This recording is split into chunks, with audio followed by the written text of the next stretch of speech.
This week marks 3 months since the Alternative Neighbourhood Crisis Response, or ANCHOR, launched in Ottawa's Centretown neighbourhood. By calling 211, residents can request on-the-ground support from ANCHOR crisis workers.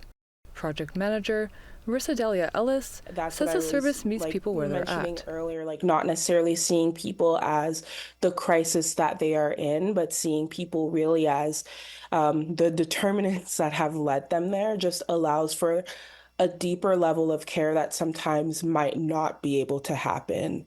ANCHOR crisis workers receive over 200 hours of training. Ellis says most of the staff also have lived experience.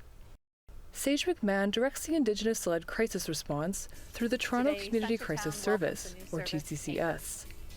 The TCCS launched as a pilot in 2022 and expanded citywide in September this year.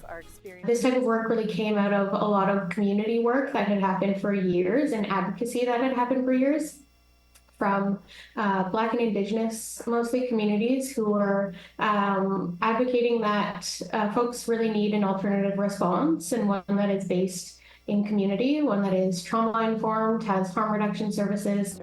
The Indigenous-led TCCS team is an 85-person mobile response crew dispatched to mental health calls. McMahon says an alternative to calling the police was needed. When we look at, for instance, missing and murdered Indigenous women and Two-Spirit people and girls, our communities are quite under-policed. But then we also look and see that Indigenous folks are overrepresented in incarceration.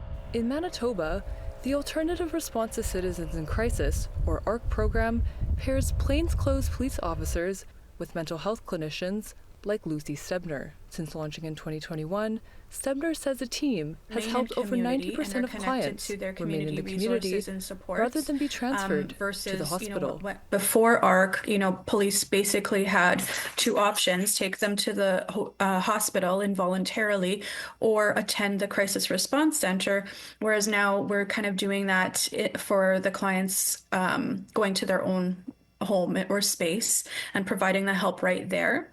Last month, the Manitoba government said they were reviewing the Mental Health Act and examining ways to decrease the role of police. A Manitoba government spokesperson told APTN the review is still in progress. In a statement, that spokesperson said they recognize the need for appropriate mental health emergency responses, and groups such as Bear Clan Patrol, the Downtown Community Safety Partnership, and ARC will continue to be funded. John Hoyles is the Executive Director of Community Navigation of Eastern Ontario, which runs the Ottawa 211 line. He says the demand has been through the roof.